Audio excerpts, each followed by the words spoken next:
लेकिन मुख्यमंत्री से मैं पूछना चाहता हूं कि उनकी भी तस्वीर है, मोहन भागवत की भी तस्वीर है, पंतप्रधान नरेंद्र मोदी की भी तस्वीर है कि जहां पर जो आर्म्स एंड एम्यूनिशन मिलिट्री के कुछ लोग ही इस्तेमाल कर सकते हैं और आधी मिलिट्री इस्तेमाल नहीं कर सकती है, ये इसकी पूजा जो है वो आप करते समय बता रहे, तो इसका मतलब यह है कि ये आर्म्स एंड एम्यूनिशन आपके हक में है, आपके अधिकार में है और आपके पास है।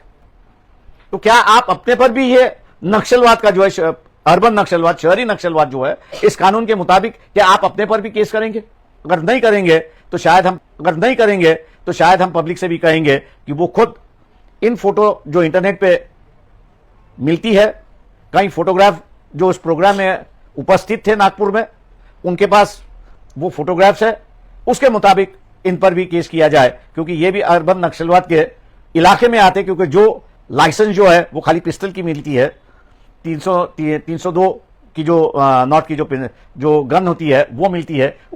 वो कानून और कुछ नहीं है लेकिन यूएपीए जो है, prevention of unlawful activities act 1969 का जो है, उसका ये रेप्लिका है।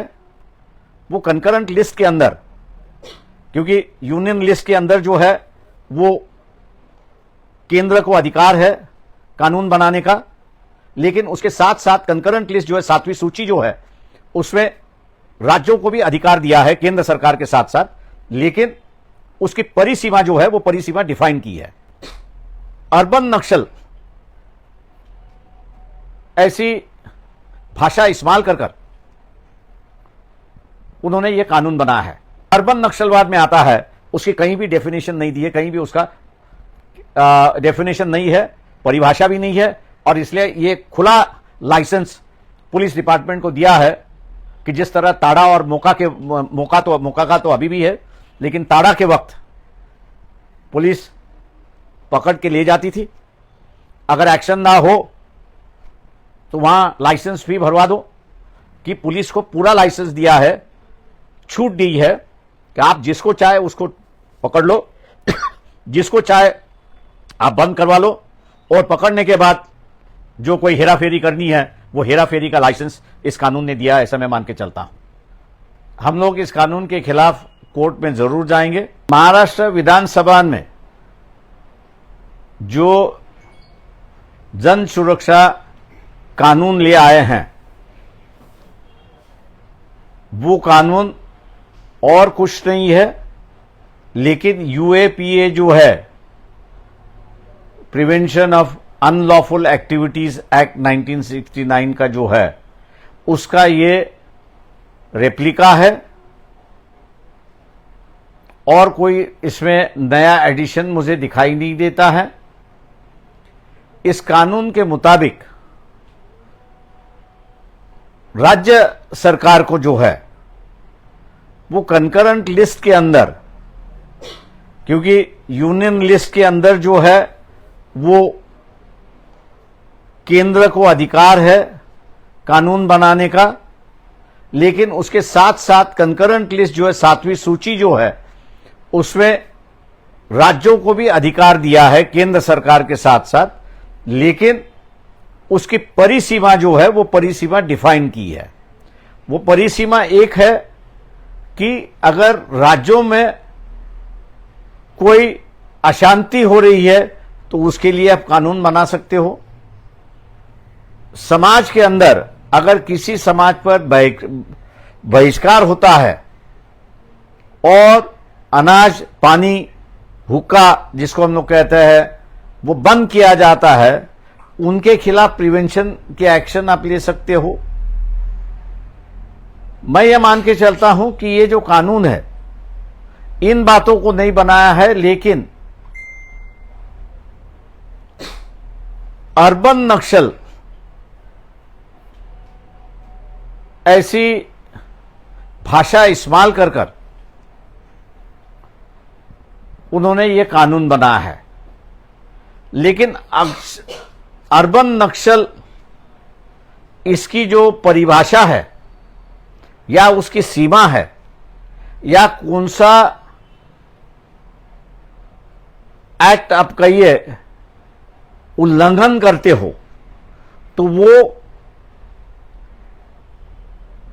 अर्बन नक्सलवाद में आता है। उसकी कहीं भी डेफिनेशन नहीं दी है, कहीं भी उसका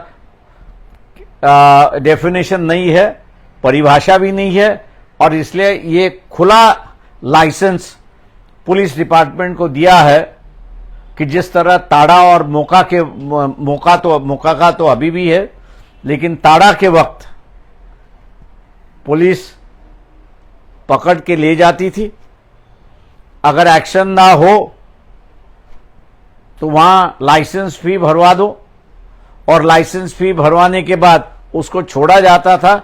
ये पुलिस वालों को एक पूरा लाइसेंस असेंबली में दिया है, ऐसा मैं मान के चलता हूं। दूसरी बात यह है कि यहां की जो लॉ एंड ऑर्डर की सिचुएशन है, उसके लिए आपको नया कानून जो बना है बीएनएस और बीएनएस, ये दोनों जो है पुराना सीआरपीसी और आईपीसी जो है, वो मैं कहता हूं कि सफिशिएंट है, उसकी कोई जरूरत नहीं है।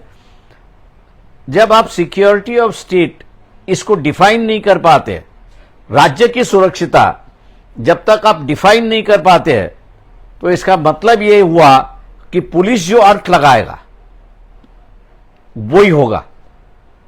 और वहीं से मैं ये कह रहा हूं कि पुलिस को पूरा लाइसेंस दिया है, छूट दी है कि आप जिसको चाहे उसको पकड़ लो, जिसको चाहे आप बंद करवा लो, और पकड़ने के बाद जो कोई हेराफेरी करनी है वो हेराफेरी का लाइसेंस इस कानून ने दिया, ऐसा मैं मान के चलता हूं।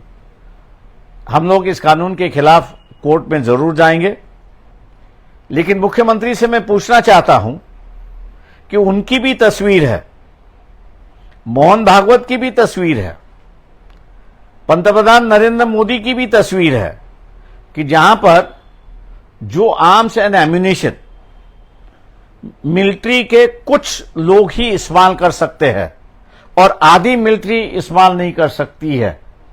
ये इसकी पूजा जो है वो आप करते समय बता रहे, तो इसका मतलब ये है कि ये आर्म्स एंड एम्यूनिशन आपके हक में है, आपके अधिकार में है और आपके पास है। तो क्या आप अपने पर भी ये नक्सलवाद का जो है, अर्बन नक्सलवाद, शहरी नक्सलवाद जो है, इस कानून के मुताबिक क्या आप अपने पर भी केस करेंगे? अगर नहीं करेंगे तो शायद हम पब्लिक से भी कहेंगे कि वो खुद इन फोटो जो इंटरनेट पे मिलती है, कई फोटोग्राफ जो उस प्रोग्राम में उपस्थित थे नागपुर में, उनके पास वो फोटोग्राफ्स है, उसके मुताबिक इन पर भी केस किया जाए, क्योंकि ये भी अर्बन नक्सलवाद के इलाके में आते, क्योंकि जो लाइसेंस जो है वो खाली पिस्टल की मिलती है, 302 की जो नॉट की जो गन होती है वो मिलती है, उसके बाकी आपको हथियार मिलते नहीं है। जब इनके पास है तो ये अर्बन नक्सली है, और अर्बन नक्सली होने की वजह से इन पर सरकार ने जो है वो कानूनी पेश कीजिए है। मैं दुर्भाग्य कहूंगा कि ये सब जानकारी विरोधी दल के पास होने के बावजूद भी इस इशू को उन्होंने असेंबली में उठाया नहीं, विधानसभा में उठाया नहीं, और तालियां बजा के जो है इसको पारित कर दिया। लोगों में से जब आवाज उठना शुरुआत हुई और इसके खिलाफ की आवाज हुई, क्योंकि जहां तक हमारी जानकारी है, जो सुनवाई हुई थी उसमें करीब करीब 12,000 एप्लीकेशन आए थे कि जो इस बिल के खिलाफ थे, और आज वो सोशल मीडिया के माध्यम से अपनी आवाज बुलंद कर रहे हैं। तो मैं ये सुन रहा हूं कि विधान परिषद में ये जब बिल आएगा तो उसको हम लोग विरोध करेंगे। मैं ये मान के चलता हूं कि एक नौटंकी है, और नौटंकी इसलिए कह रहा हूं कि क्या विधानसभा में आपके पास इतनी संख्या है, क्या आप इसको रोक पाएंगे? इस नौटंकी के बजाय मैं सभी विरोधी दल से आग्रह करता हूं, जो पिटीशन हम लोग दाखिल करेंगे उसके साथ में आप सहयोग दीजिए। आपकी पार्टी भी वहां पर उस पिटीशन को अपनी पार्टी की ओर से दाखिल करे और ये कानून अनकॉन्स्टिट्यूशनल है, संविधान के खिलाफ है, ऐसा निर्णय हाईकोर्ट से लेने की कोशिश करेंगे। अगर इनमें वो शामिल हो जाते हैं तो मैं मान के चलता हूं कि सरकार को झुकना होगा और इस कानून को खारिज करना होगा। देखिए, जहां तक ये बिल की जब चर्चा शुरुआत हुई तो पार्टी की ओर से 9 पेज की जो आप लोगों को भेजी है वो सभी पार्टियों को दी गई थी। जितने सदस्य थे उनको भी ये नोट भेजी गई थी और उनसे ये आग्रह किया गया था कि आप इन मुद्दों को लेके सरकार से स्पष्टीकरण मांगिए। लेकिन उस कमेटी का जो दौरा है, आप कह रहे हैं कि नहीं हम लोग ने विरोध किया लेकिन रिकॉर्ड पे नहीं लिया, ऐसा मैं सुन रहा हूं। अगर उनकी बात सही है, ऐसा मैं मान के चलता हूं, तो उसका रिफ्लेक्शन जो है वो विधानसभा में दिखानी है। तो इसलिए किस बात को माने और किस बात को ना माने, ये मेरे ख्याल से सबसे बड़ा सवाल खड़ा होता है हमारे सामने। तुम्ही म्हणता आहात की याच्यामध्ये स्त्रीभ्रूण हत्या असेल किंवा सामाजिक बहिष्कारासारखे जे मूळ मुद्दे आहेत, जे आवश्यक आहेत, त्याचा अंतर्भाव दिसत नाहीये आणि फक्त शहरी नक्षलवाद ज्या पद्धतीनं बंबार्डिंग केला जातोय, तर काय याच्या मागची जी मानसिकता काय आहे? माझं म्हणणं असं आहे की शहरी म्हणजे शहरामध्ये कुठेतरी फायरिंग झाली आहे का पोलीस आणि समूहामध्ये, तर आपल्याला कुठेही दिसत नाही। म्हणून आम्ही असं म्हणालो की शहरी नक्षलवाद म्हणजे नेमकं काय? तुम्ही ट्रेड युनियन यांचा मोर्चा काढणार, त्याला तुम्ही अर्बन नक्षलवाद म्हणणार का? एखाद्या राजकीय पक्षाने एखाद्या प्रश्नावरती लढा उभा केला, त्याला तुम्ही नक्षलवाद म्हणणार का? किंवा शेतकऱ्यांनी इथला असणारा भाव मिळत नाही आणि त्याच्या विरोधात त्यांनी आवाज उठवला तर त्याच्यामध्ये आहे का? किंवा उद्या इथे असणारा जो याचा कायदा आहे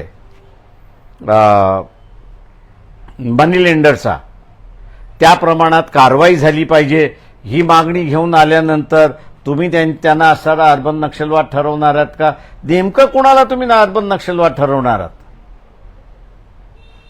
ज्याच्याकडे आर्म्स अँड ॲम्युनिशन आहे त्याला तुम्ही नक्षलवाद ठरवू शकता, कारण का तो या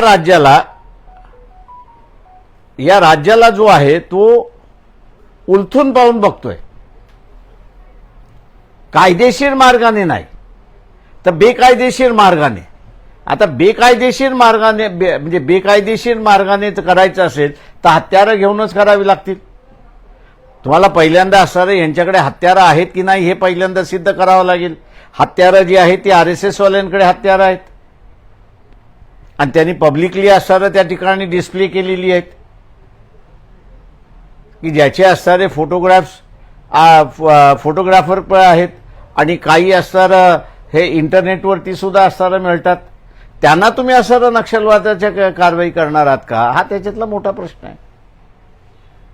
मी सगळ्या विरोधी पक्षांना आवाहन करणार आहे की सामान्यातला सामान्य माणूस एखाद्याने मोहन भागवत, देवेंद्र फडणवीस, त्याच्यानंतर नरेंद्र मोदी हे जे पूजा करताना दिसणारी व्यक्ती आहेत, यांच्या विरोधात त्यांनी असणारा कोर्टामध्ये दाद मागितली की ह्यांना अर्बन नक्षलवाद म्हणून डिक्लेअर करा, तर सर्व राजकीय पक्षाने त्या माणसाच्या पाठीमागे उभं राहिलं पाहिजे। तरच खऱ्या अर्थाने तुम्ही विरोधक आहात, नाही तर तोंड देखलेपणा तुम्ही फक्त दाखवलेलात, एवढंच फक्त त्याच्यामधलं होईल। माझ्या मताप्रमाणे काय शेवटी असं आहे की कायद्याने असं म्हणता येतं की तुम्हाला पिस्तल आणि 302 अशी जी गन आहे, या 2 गनचंच तुम्हाला लायसन्स मिळू शकतं। दुसऱ्या हत्याराचं तुम्हाला लायसन्स मिळतच नाही आणि ती जर तुम्ही बाळगत असाल तर ती बाळगणं हेच राज्याला उलथून टाकणं हा त्याचा अर्थ होतो।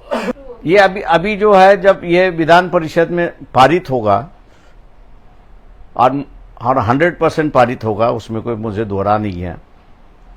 ये बिल जाएगा हाईकोर्ट में इसकी कॉन्स्टिट्यूशनलिटी चेक करने के लिए क्या ये बिल जो है with in the 4 walls of the constitution है या नहीं है।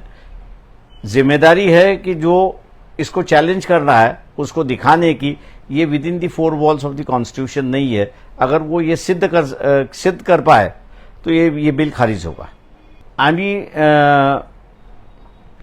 जेव्हा ती नोट तयार केली तेव्हाच आम्ही असणारं पिटिशन सुद्धा तयार करायला सुरुवात केली होती त्याच्यामध्ये, कारण का पक्षबळ बघताना विरोधकांकडे जरी त्यांनी विरोध करायचा ठरवला तो विरोधातला विरोध होईल, पण विधानसभेमध्ये ते पारित होईल हे आमच्या लक्षात होतं। त्याच्यामुळे आम्ही पिटिशन असणारं तयार करायला घेतलेली आहे। विधान परिषदेमध्ये ती सादर झाली आणि तिथे मंजुरात मिळाली की आम्ही असणारं हायकोर्टामध्ये ती पिटिशन दाखल करू।